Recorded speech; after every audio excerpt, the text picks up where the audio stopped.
will be studying, and still you are going to study about so welcome to the new module called as fresh concrete.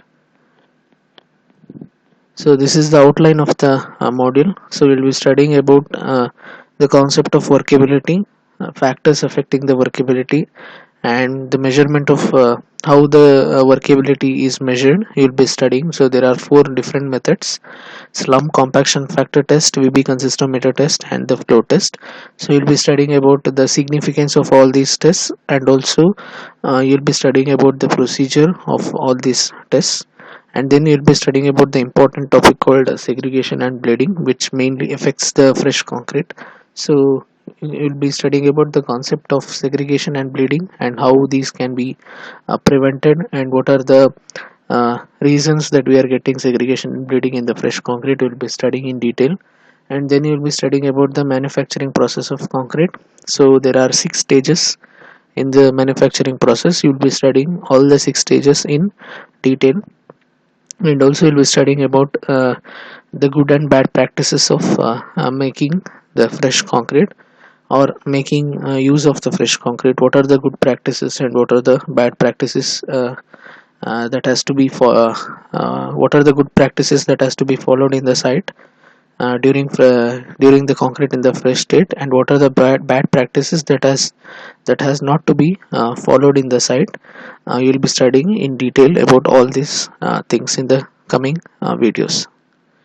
So these are the outcomes, that is at the end of this module you can able to illustrate the behavior of the concrete in the fresh state. That at the end of the course, at the end of this module, you'll be knowing about the behavior of the concrete in the fresh state, and you can examine the proper physical properties of the concrete ingredients. So here you can able to examine the physical properties, that you can able to examine the different tests that is done for the fresh concrete. You will be able to evaluate that. You'll be knowing how to evaluate the uh, measurement of the fresh properties of the concrete. You'll be knowing about that at the end of this module. So topic learning outcomes, uh, if you go topic wise, then you will be able to illustrate the concept of workability and the factors affecting workability, segregation and bleeding. So you can able to explain, and you can able to illustrate what is workability and how the factors affects the workability, and segregation and bleeding you can able to illustrate at the end of the topic. And also you can able to explain the manufacturing process of concrete, that is what are the different stages, what are the different methods to be adopted at each stages. You can able to explain at the end of the topic. And also you can able to compare the different measurements of the workability of concrete, that you can able to compare the different tests that is used to measure the workability of concrete. You can compare the significance of each test, and also you can compare the difference between the each test. So these are the course outcomes and topic learning outcomes. So we'll come to the topic. So first is the workability. So before going to the workability, so what do you mean by fresh concrete? So a fresh concrete is also called as plastic concrete, and also sometimes it is called as a green concrete. So fresh concrete is nothing but it is a freshly mixed material which can be molded into any shape. As you all know, concrete when it is in the fresh state, you can mold it to any shape you want, depending upon the shape of the formwork. You can able to mold the concrete to any shape when it is in the fresh state. So here the quantities of cement, aggregates and water will be mixed together. So these ingredients of concrete, which is their cement, aggregate and water, controls the properties of the concrete in the fresh state as well as in the hardened state. So both concrete has two states, that is fresh and hardened states. So both these two phases will be controlled by the concrete, the quantities of the concrete ingredients.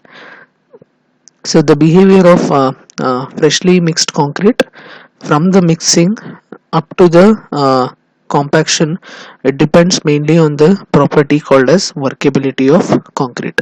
So workability is nothing but it is the behavior of the concrete from mixing up to placing or up to compacting is known as the workability of concrete.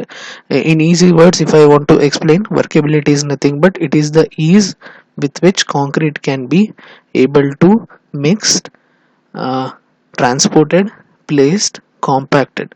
So when you when you are talking about the concrete, there should be ease at all these stages, so there should not be any difficulty in mixing, placing, transporting and compacting. Then we say that the concrete is a good workable concrete. So the partial properties of workability are discussed below. So if you want to explain the workability, so we have four partial properties. So if we able to understand these four properties, then we can able to define the workability of concrete. So first one is a mixability. So mixability is nothing but it is the ability to mix the concrete homogeneously without taking much time. So mixability means the ability to mix the concrete homogeneously. As you all know, concrete has to be mixed homogeneously, so we should not take much time in mixing the concrete. So if we able to mix the concrete homogeneously with less number of time, then the concrete has a good ability to mix. Okay, second one is transportability. So transportability is nothing but it is the ability to keep the concrete from the segregation. Segregation means it is a separation of the concrete ingredients. So concrete starting at every stages, it has to be in a homogeneous condition. So concrete should not get separated, concrete ingredients should not get separated. So while transporting, so concrete should have the ability to be away from the segregation. The concrete while transporting, it should be in a homogeneous condition. Next is moldability. So moldability is nothing but it is the ability of the concrete mix to fill the formwork or molds without losing the homogeneity. So while placing a concrete, that is in a mold or a form, while placing a concrete, the concrete should not lose its homogeneity. So whatever there are different placing methods. So whatever the methods that we use, the concrete should have the ability to completely fill the mold without losing its homogeneity. Last one is compactability. So it is the ability of the concrete mix to be compacted with the minimum voids.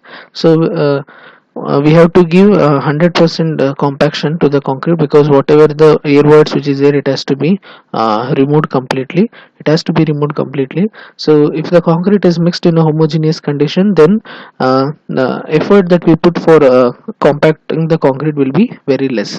So the concrete, if it is in a homogeneous condition, so the effort that we put to remove the air voids will be very less. So with the minimum effort, we can able to achieve 100% compaction. So in that case, the concrete should be in a homogeneous condition. Okay, so in all these properties, the concrete should be in a homogeneous condition. Concrete should not lose its homogeneity at any of the stage. Then we call that as a good workable concrete. So a concrete is said to be workable, as I have already mentioned this definition, if it is easily mixed, transported, compacted, placed and finished without any segregation or bleeding.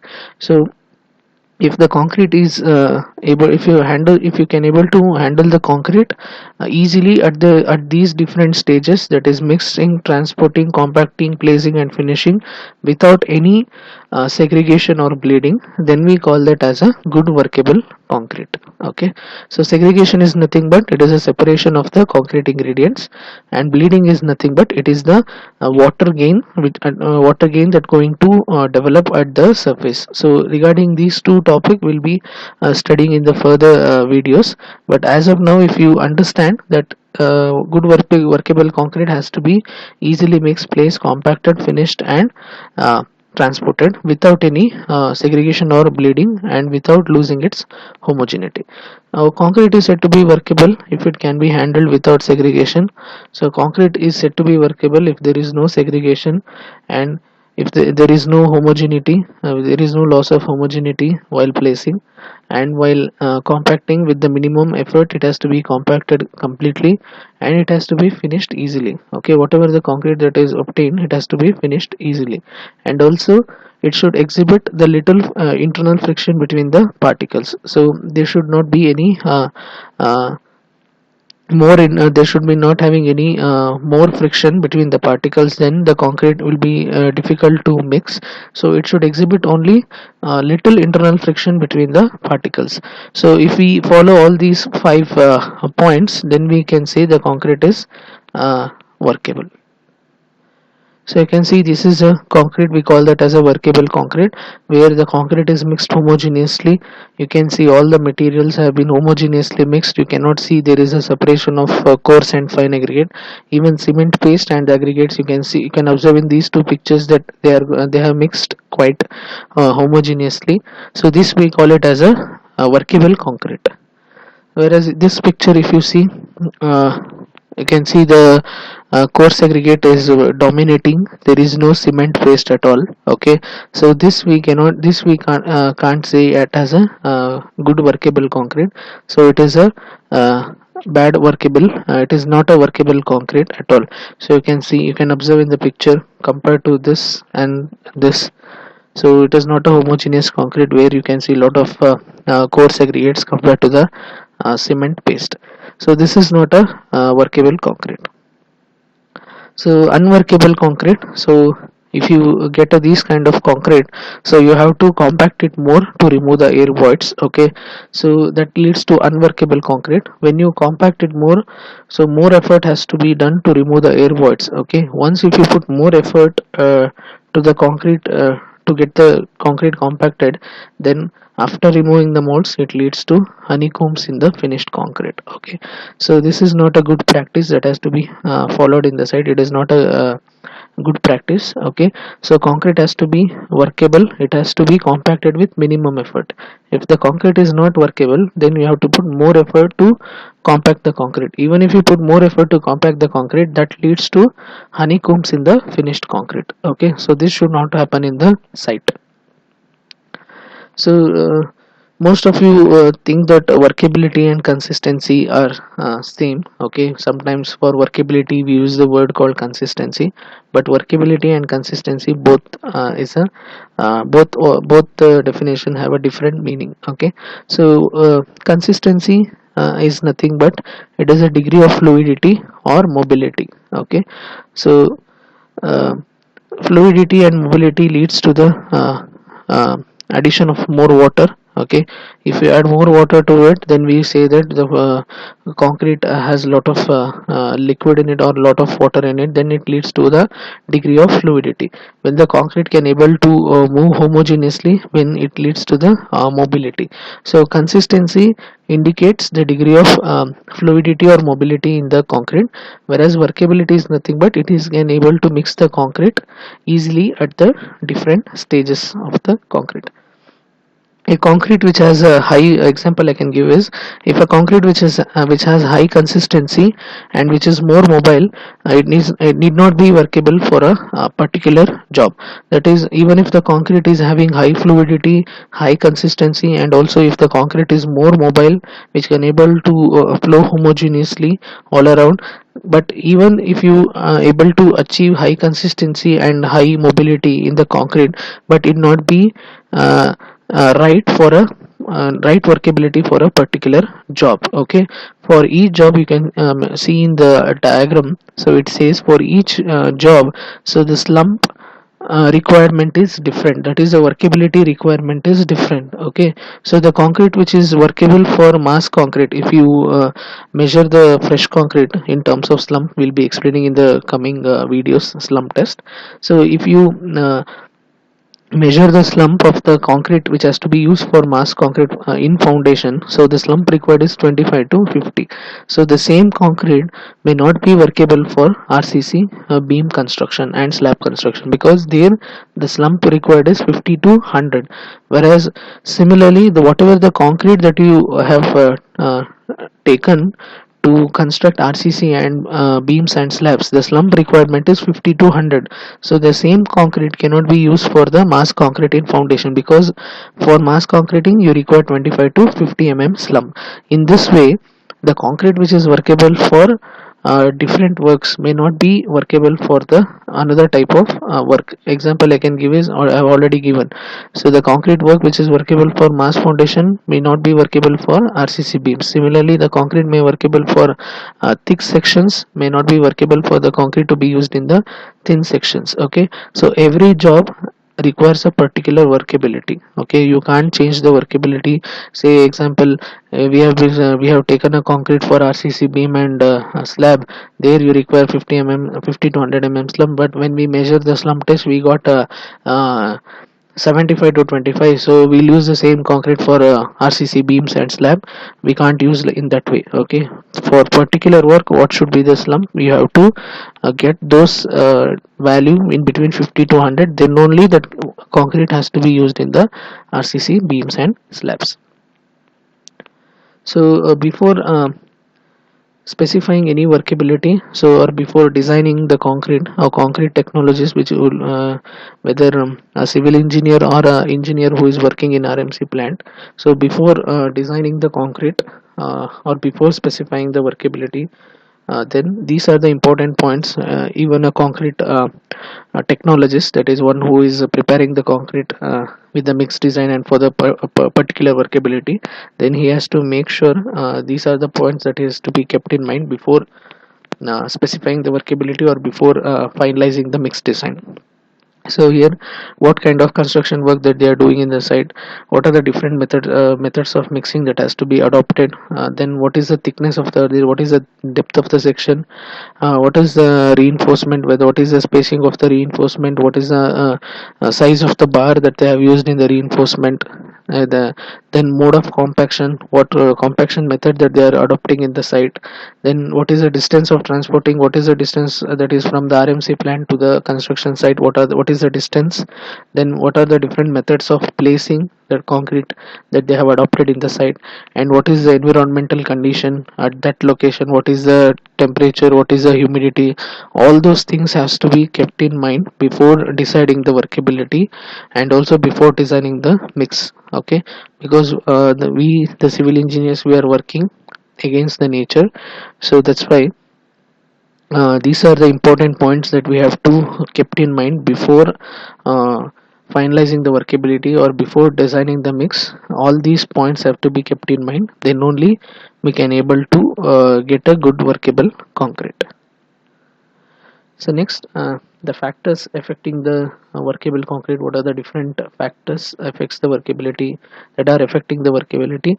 So here, as you all know, workable concrete should exhibit little internal friction between the particles. That means there should be more lubricating effect. That means there should be more cement paste, so that there will be a little internal friction between the aggregate particles. So what are the factors that improves the workability, and what are the factors that affects the workability? We are going to study that. So first one is water content. So water content is one of the important factors that affects the workability. So water content is the main thing. It will improve the workability, but sometimes it will not improve the workability also. So water content is one of the important factors that are affecting the workability. So water content for a given volume of concrete affects the workability. Higher the water content, then higher will be the fluidity of concrete. So if you add more water to the concrete, then the consistency of the concrete will be more, that is the fluidity of the concrete will be more. But adding more water also has some disadvantages, so I will explain what are those disadvantages. So usually at the work site, when the supervisors, who is the site engineers, if they are not well versed with the practice of making good concrete, then what they will do, if they found that the concrete is not workable, or if the concrete is not getting a required slump value, then what they will do is they tends to add more water to the concrete in order to improve the workability of the concrete. What they will do is they will add more water to the workability, but this is not a good measures to be taken at the site. Okay, so uh, it is a bad practice that is followed in the site. So why they do this? Sometimes because this is the easiest way to improve the workability at the site. Okay, but strictly speaking, this should be the last step to be taken to improve the workability. But still there are so many methods to improve the workability. If all those methods are failed, then you can add more water to the concrete, which is the last step to be taken to improve the workability. But when you add more water to the concrete, so water, if you add more water to it, it is inversely proportional to the strength and the durability. So if you add more water to the concrete, then its strength and durability also will be affected. So you can add more water to the concrete, provided even cement quantity also has to be added, because W by C, that is water to cement ratio, there will be some value. Okay, W by C is equal to 0.5. So if you add more water to it, okay, so if you add more water to it, what will happen? The value which is there as constant, it will suddenly, it will if you add more water to it, then the constant will change. So if you fix W by C as 0.5, so water you have increased, so cement if you keep it same, then the value will not be 0.5. Okay, so if you add more water to it, then similarly you have to add more cement to it in order to keep the same water cement ratio. Water cement ratio you can't change. Okay, so if you add more water to the mix, then provided you have to add high quantity of cement also to keep the water cement ratio constant. Okay, so this should be this is not actually to be followed in the site, but this is a last step that can be used to improve the workability, provided cement also added to the concrete to maintain the same water cement ratio.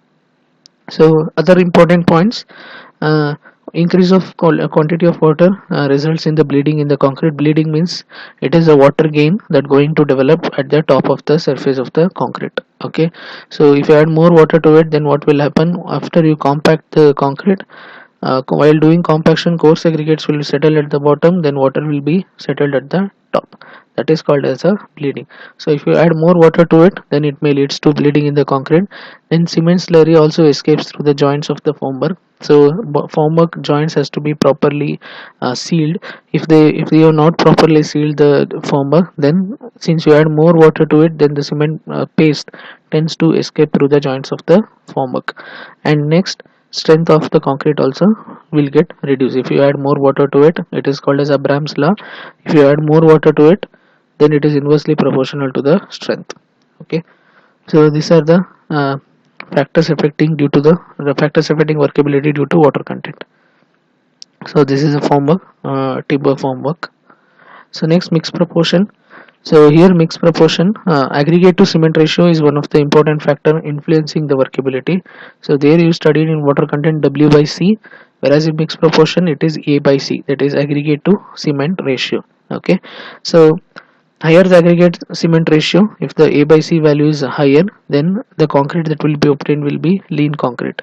Lean concrete is nothing but the cement paste quantity that going to develop from the lean concrete will be very less. Okay, so it gives less cement paste for lubrication. If the lubrication is less, if the cement paste is less in the concrete, then there will be more friction between the aggregate particles. Okay, and also the mobility of the aggregate also will be restrained, so there will be no movement of the concrete if there is less cement paste. Okay, but in case of lower aggregate cement ratio, if A by C ratio is lower or small, then the concrete will obtained will be rich concrete. So rich concrete means, as a word say, the cement quantity of cement paste obtained will be more.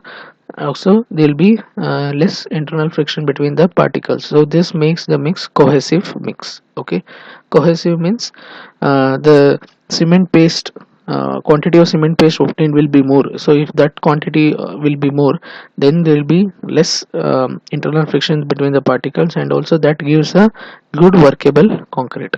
So while mixing the concrete, the concrete should be rich concrete, not lean concrete. Next, size of the aggregates.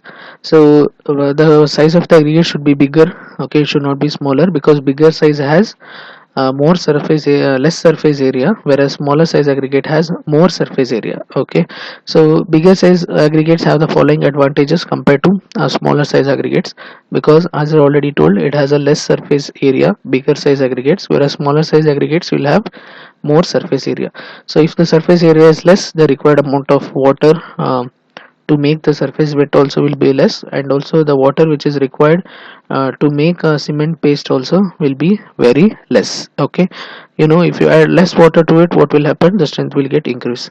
But the bigger size aggregates, the maximum size of the aggregate that can be used in the concrete is 80 mm, but 80 mm size of aggregate can't be used for RCC construction work, because for RCC construction work the maximum size of the aggregate to be used is 20 mm. Okay, so you might have known, yeah, size of the aggregate, what should be the size of the aggregate to be used? It should be 5 mm less than the spacing between the two bars, or 5 mm less than the cover. So if you use 80 mm size aggregate, and if the spacing between the two bars is only 50 mm, then the aggregate will not go down. That is while mixing a concrete. So while placing a concrete, that aggregate will settle at the top, because that size is 80 mm, whereas the spacing between the two bars is only 50 mm, then the aggregate will not go down. And also 5 mm less than the cover, if you take a beam, so the maximum power can be used is 25 mm, so 5 mm less than means 20 mm. So if you use bigger size aggregate of 80 mm, then it will not fit into a cover, because the spacing that you are given for cover is only 20 mm. So even while selecting the size of the aggregate, there are certain conditions, based on that only we have to select. Whereas if you use bigger size aggregate, then the water content will be less to make the surface wet, and also to make the cement paste the water content used will be less. Okay, that is the advantages of using the bigger size aggregate, but we have to see what kind of construction work we are doing. Depend on that we have to take the size of the aggregates. So for a given water content and paste, bigger size aggregate will give better workability, because the water content less to make the good cement paste, the required amount of water will be less. So it will give good workability if you use a bigger size aggregate compared to a smaller size aggregates. So as I already told, from the practical point of view, the maximum size of aggregate depends upon the mixing. Uh, for mixing, what should be the size of the aggregate? While placing the concrete, what is the method that we are using to place the concrete? All these things have to be taken into consideration. And what is the quantity of reinforcement? Regarding the detailing of the reinforcement, we should know. And what is the thickness of the section, what is the depth of the section? All these things have to be kept in mind before selecting the size of the aggregates. Next, shape of the aggregates. So here there are four different types: angular aggregate, flaky, elongated, and rounded aggregates. So out of this, the rounded aggregate is the one which gives the good workability to the concrete, because it has a less surface area and less voids. Okay, so even if you have it has if it has a less surface area and less voids, means the paste which will going to will be the paste of the cement paste, which definitely it will be more, so it gives a good lubricating effect to the concrete.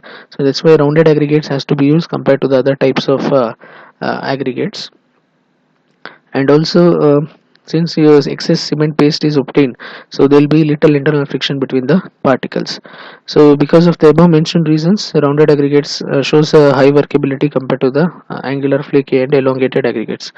uh, Angular, elongated, and flaky aggregates makes the concrete very harsh compared to the rounded aggregates. Very harsh in the sense, if you use more of angular, elongated, and flaky aggregates, then you can't able to mix the concrete properly. So for mixing, it shows it will not show homogeneity. You have to put lot of effort to mix and lot of effort to compact, and you have to use different you have to put lot of effort even while placing the concrete also. Okay, because the resistance of friction will be more in the flaky and elongated and angular aggregates, whereas in rounded aggregates frictional resistance will be very less. Okay, so that is why we have to use rounded aggregates compared to the other three types. Next, surface texture. So in surface texture, we have to use a rough texture aggregate compared to a smooth rough texture aggregate should not be used, because if rough texture aggregate if you use, then it results into the poor workability, because rough texture aggregate creates lot of friction between the particles. So that's why we should not use rough textured aggregates. So instead of rough textured aggregates, we have to use a smooth or glassy textured aggregate, so that it will give us a better workability, because it offers reduction in the internal friction between the particles, so that leads to the high workability. Since there is a reduction of friction between the particles, it will give good workability to the concrete. So instead of rough texture aggregate, we have to use a smooth textured aggregate in the concrete. Next, grading of aggregates, which is one of the uh, important uh, uh, factors that will influence the workability, because uh, grading of aggregate is the one which can able to, even if we add more water to it, if the grading of concrete is good, then we'll get it will give a good workable concrete, because well graded aggregate is the one which has the least amount of voids. So well graded aggregates means, usually for RCC example, for RCC construction we say 20 downsize. If we say 20 downsize, then in a concrete mix there should be some proportion of 20 some proportion of 16 some proportion of 12.5, and some proportion of uh, 10 size aggregates also. So this we call it as a well graded aggregates, because whatever the voids that is created by 20 size aggregate, it will be filled by 16 Similarly, whatever the voids created by 16 it is filled by 12.5, similarly 10 So then we call that as a well graded aggregate. There should be some percentage of size of aggregates which should be there, starting from 20 to the 10 then we call that as a well graded aggregates. So well graded aggregates has a least amount of voids, as already told, since it contains all the different sizes of the aggregates, so there'll be least amount of voids. So better the grading, the less will be the void content and higher will be the workability. If we have followed the well graded, if the grading of the aggregates is good, then it results in a less voids, and also workability will be improved. So when total voids are less, then the excess paste is available to get a good lubricating effect. When the voids are less, then the friction between the particle also will be less, and then we'll get a more cement paste to get a better lubricating effect. Then last is admixtures. So in the admixtures, it is the most important factor which affect the workability is the use of the admixture, because whatever the mistake that we did in water content, or whatever the mistake that if we have not followed uh, the factors which we have already told, that is water content, size, shape, texture, even if you have not followed the precautions that to be taken in the size of the aggregate, or even if the grading of aggregates is uh, not maintained, then by use of admixture we can able to cover up the problems, and will results in a good workable concrete. Okay, so here admixtures is one of the factors which will improve the workability. So in that, plasticizer and super plasticizer will improve the workability a lot. And also we have to use some water reducing admixtures, and also some air entraining agents, so that it will increase the workability. So by adding less amount of water and by adding admixture to it, then the concrete will be more workable. As you all know, water is inversely proportional to the strength, whereas the grading of aggregates is directly proportional to the workability. If you have maintained a good grading of aggregate, then it will result in a good workable concrete. Similarly, if a plasticizer, a super plasticizer, water reducing admixtures, and if we use some air entraining agents, then certainly it will improve the workability of the concrete. And also, if we use some pozzolanic materials, that is mineral admixtures, that is fly ash, GGBS, silica fumes, rice husk ash. So if we use these kinds of pozzolanic materials also in our concreting, then it will improve the workability of the concrete by reducing the segregation and bleeding, and also it improves the internal friction between the particles. So this is regarding the workability and the factors affecting the workability. So I hope you understood the concept of workability and what are the factors that going to affect the workability. I hope you have understood. So in the next video we'll be explaining about the different tests to measure the workability and other topics also. Thank you.